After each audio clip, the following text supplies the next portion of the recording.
बिस्मिल्लाहिर्रहमानिर्रहीम। अस्सलाम वालेकुम। आज मैं आपको फ़िश एंड चिप्स की एक बहुत ही मज़ेदार रेसिपी दूंगी।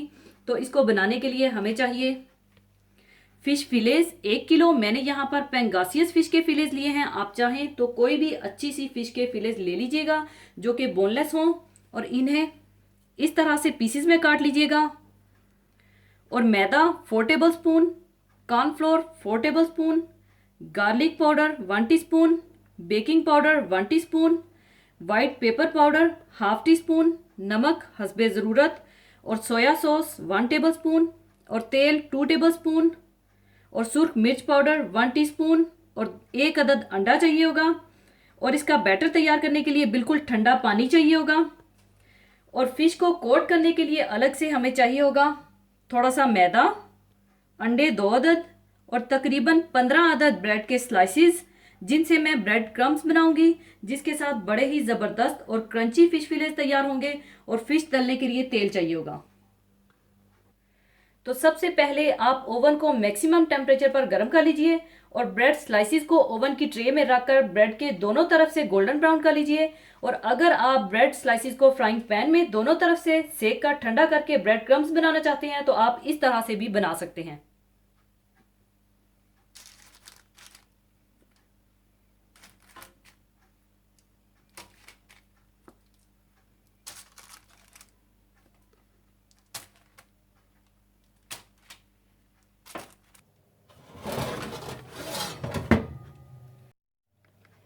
स्लाइसिस की एक साइड गोल्डन ब्राउन होने के बाद आप इनकी साइड बदल दें और दूसरी तरफ से भी आप गोल्डन ब्राउन कर लें।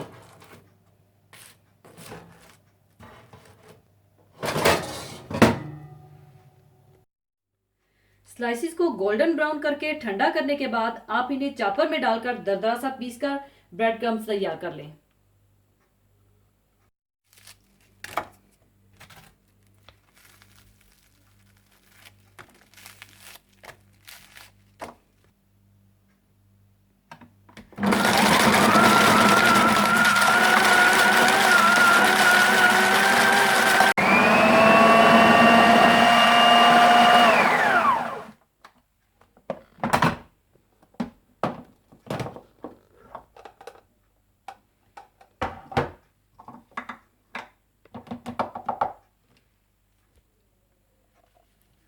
और इस तरह से आपने इन्हें मोटा मोटा और दरदरा ही रखना है। फिश एंड चिप्स का बैटर तैयार करने के लिए सबसे पहले आप मैदा डाल लें। इसमें आप कॉर्नफ्लोर, गार्लिक पाउडर, सुर्ख मिर्च पाउडर, तेल, soya sauce, white pepper powder, नमक और बेकिंग पाउडर डालकर ठंडे पानी के साथ इसका अच्छा सा बैटर तैयार कर लें।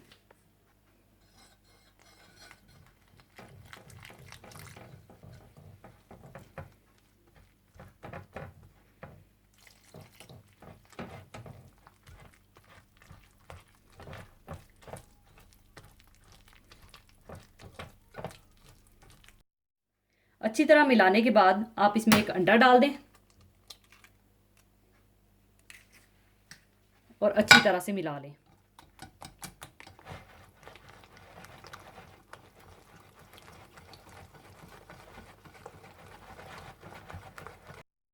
अच्छी तरह से बैटर तैयार करने के बाद आप ये फिश इस बैटर में डाल दें और अच्छी तरह से मिला लें।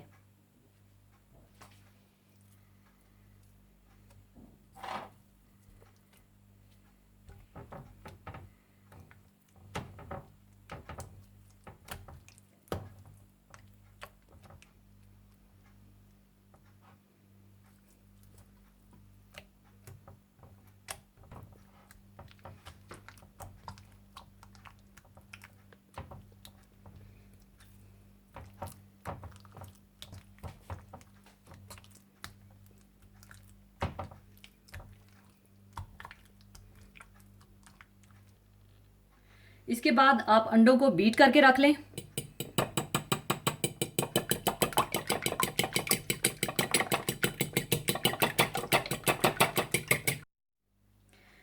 अच्छी तरह से अंडों को बीट करने के बाद आपने फिश के एक एक पीस को मैदे में अच्छी तरह से कोट करना है और फिर अंडे में डिप करना है और फिर ब्रेड क्रम्स में अच्छी तरह से रोल करना है।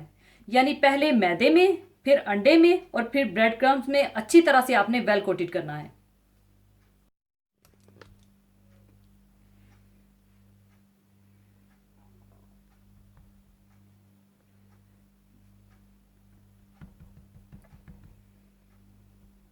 इस तरह अच्छी तरह से कोट करने के बाद अंडे में डिप करना है आपने।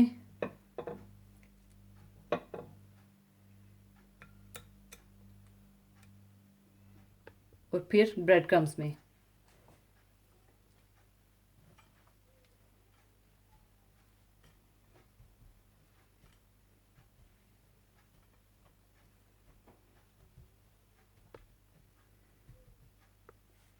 इस तरह से।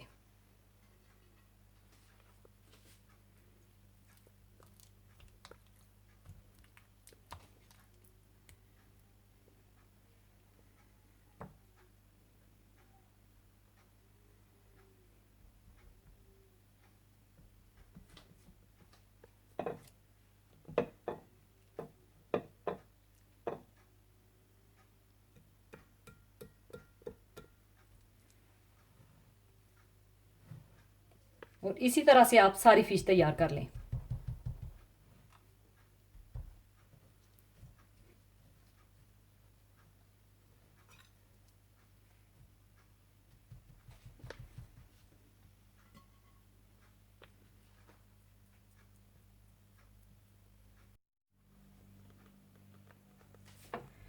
और ख्याल रखिएगा कि अगर अंडा कम पड़ जाए तो एक और अंडा बीट कर लीजिएगा, क्योंकि अंडे के साइजेस में फ़र्क होता है।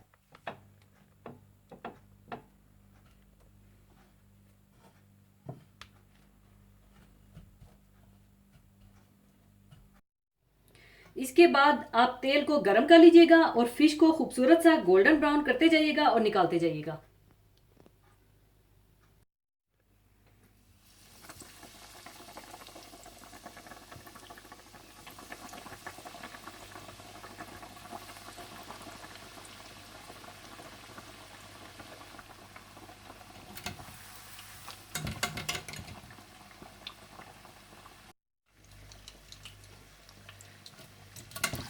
इसी तरह से आप सारी मछली गोल्डन ब्राउन करके निकाल लें।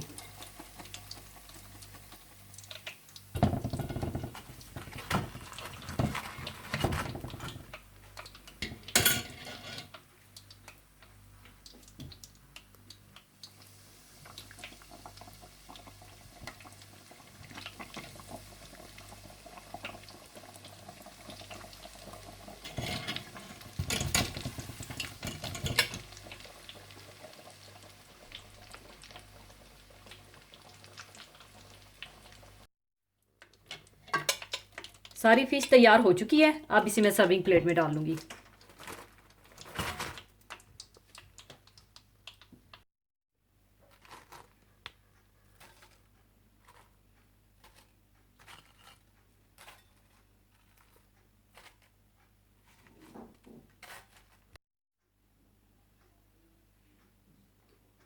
लीजिए, बहुत ही मज़ेदार फिश एंड चिप्स तैयार है। इसे आप जब भी एंजॉय करें तो आप इसके साथ फ्रेंच फ्राइज और टाटर सॉस और केचप के साथ सर्व करें। और फ्रेंच फ्राइज और टाटर सॉस की रेसिपी मैं आपको दे चुकी हूँ, आप मेरी वो वीडियो देख लीजिएगा। और साथ आप लेमन के स्लाइसेस भी रखें। और आप इसके फिश बर्गर्स भी बना सकते हैं, ज़रूर बनाइएगा। और जाने से पहले मैं एक हदीस पाक शेयर करना चाहूँगी। हदीस पाक इस तरह से है।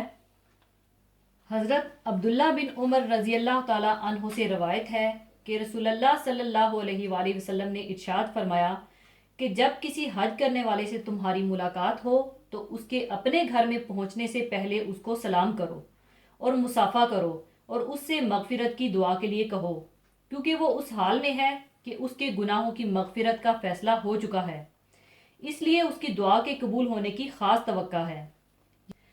हज हर उस मुसलमान मर्द औरत पर अल्लाह ताला की तरफ से ज़िंदगी में एक मर्तबा फ़र्ज है जो इसकी तरफ जाने की जहनी, जिस्मानी और माली ताकत रखता है।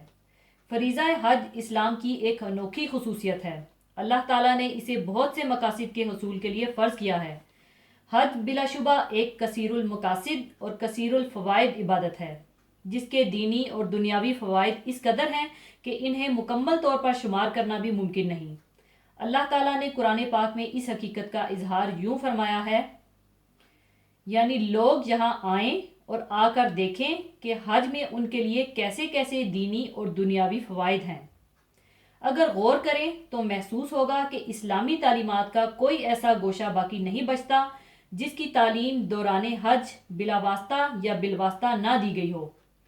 इत्तफाक और इत्तहाद की तालीम, कुर्बानी और एसार की तालीम, नज़्म ज़ब्त की तालीम, दावत व जहाद की तालीम, यकसोई और यकजहती की तालीम, मसावात की तालीम, अमन व सलामती की तालीम, वहदत मिल्लत की तालीम, इत्तबाए सुन्नत की तालीम और अकीदा व तौहीद की तालीम। लिहाजा जब कोई हाजी हज करके ऐसी तालीमात लेकर वापस आता है तो उसका इस्तकबाल उसके घर पहुंचने से कबल किया जाए और उससे अपने हक में दुआ भी करवाई जाए, जिसके मुतल्लिक यहाँ तक हदीस पाक में आया है कि हज और उम्रा करने वाले अल्लाह के वफद हैं, मेहमान हैं जो उसकी बारगाह में जा रहे हैं। अगर वो इससे दुआ करें तो वो उनकी दुआ को कबूल फरमाए, और अगर वो उससे मगफिरत तलब करें तो वो इनकी मगफिरत फरमाए। इसलिए पहले ज़माने में ये दस्तूर था और अब भी कुछ मुल्कों और इलाकों में है कि जब हुज्जाज अपने घर वापस आते थे तो लोग इनके इस्तकबाल के लिए जाया करते थे और उनकी गर्ज ये होती थी कि उस शख्स की मगफिरत हो चुकी है और ये गुनाहों से पाक होकर आया है, इससे मिलकर मुसाफा करें, इससे कबल के वो दुनिया के मामलात में दोबारा मुलव्वस हो जाए।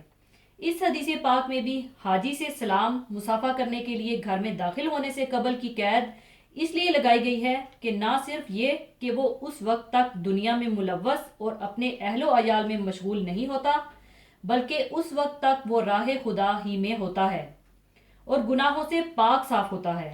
इसलिए फरमाया कि इससे अपने लिए मगफिरत और बख्शिश की दुआ कराओ ताकि अल्लाह ताला इसे कबूल करे और तुम्हें मगफिरत और बख्शिश से नवाजे। एक और रवायत में इस तरह आता है कि 5 दुआएं ऐसी हैं जो रद्द नहीं की जाती। एक हाजी की दुआ, यहाँ तक कि वो लौट आए। दूसरी मुजाहिद की दुआ, यहाँ तक कि वो वापस आ जाए।